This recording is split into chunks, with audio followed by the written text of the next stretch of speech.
Trigeminal neuralgia एक बहुत ही terrible बीमारी है। इसमें पेशेंट को फेस पर बहुत ही ज़्यादा पेन महसूस होती है। क्लस्टर हेडेक, माइग्रेन के बाद ये सबसे ज़्यादा पेनफुल बीमारी है। इसमें पेशेंट को ऐसा लगता है कि ब्रेन के पीछे से एक इलेक्ट्रिकल करंट आ रहा है और उसे फेस के एक तरफ बहुत ही ज़्यादा पेन महसूस होती है। ये पेन कुछ सेकंड के लिए होती है और 1 मिनट में 4 से 5 बार भी हो सकती है। ट्राइजेमिनल न्यूरैल्जिया फीमेल्स में पाया जाता है और अक्सर 50 साल की उम्र के बाद होता है। ट्राइजेमिनल न्यूरैल्जिया में पेशेंट के फेस पर कुछ ट्रिगर जोन्स होते हैं जो कि मुंह धोने से, स्पेशली ठंडे पानी से मुंह धोने से, ब्रशिंग से, शेविंग से या 2 व्हीलर पे जाने से ये ट्रिगर जोन जागृत हो जाते हैं और पेशेंट को सडनली बहुत ज़्यादा पेन महसूस होती है। बीमारी के शुरू में ये पेन एक बार होती है, उसके बाद चाहे हफ्ता, महीना, साल नहीं होती। समय रहते इसकी पेन की फ्रीक्वेंसी बढ़ जाती है और बाद में एक दिन में पेशेंट को कई बार ये पेन महसूस हो सकती है। Trigeminal neuralgia 5th cranial nerve का डिफेक्ट है। इसमें पेशेंट की नर्व की ऊपरली लेयर, जिसको कि माइलिन शीथ बोलते हैं, किसी कारणवश ये खराब हो जाती है।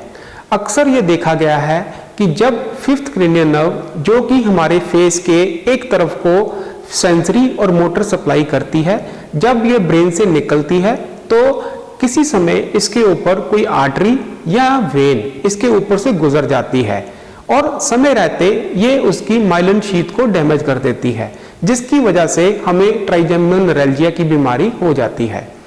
बहुत बार किसी वायरल डिसीजेज में या मल्टीपल स्क्लेरोसिस में भी ट्राइजेमिनल न्यूरैल्जिया की बीमारी हो सकती है।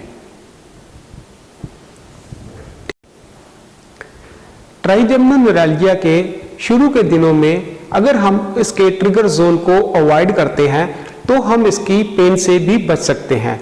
जैसे कि हम ठंडे की बजाय ल्यूकवार्म या गर्म पानी से मुंह धोएं, शेविंग के समय भी हम गर्म पानी का उपयोग करें और 2 व्हीलर पे जाने के लिए हम हेलमेट का यूज़ भी कर सकते हैं। लेकिन जब ये बीमारी बढ़ जाती है, हमें फेस की पेन बहुत ज़्यादा होती है, तब हम ऐसे पेशेंट्स को दवाइयाँ शुरू करते हैं।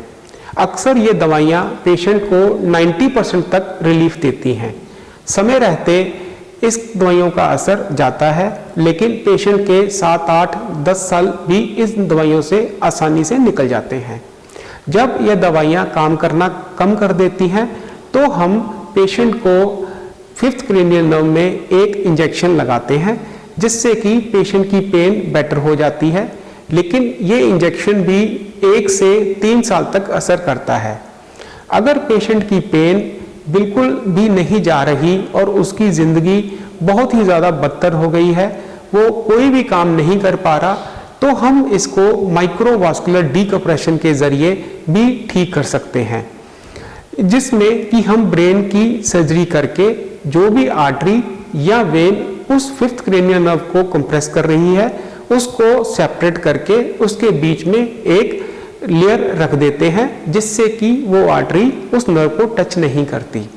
रिसेंटली रेडियो सर्जरी से भी इसका इलाज किया जाता है, जिसमें कि पेशेंट को कोई भी चीरा या कोई भी इंजेक्शन नहीं लगता। लेकिन ये रेडियो सर्जरी भी ज़्यादा इफेक्टिव नहीं हो पाती बहुत समय के लिए। इसका असर भी 1 से 3 साल तक ही पाया गया है। लास्ट में मैं यही कहना चाहूँगा कि ट्राइजेमिनल न्यूरैल्जिया का इलाज दवाइयों से, इंजेक्शन से, रेडिएशन या सर्जरी से सफलतापूर्वक संभव है। हमें ट्राइजेमिनल न्यूरैल्जिया की इस दर्द को बिल्कुल भी नहीं सहना चाहिए, क्योंकि हमारे पास इसका हर तरह से इलाज संभव है। धन्यवाद।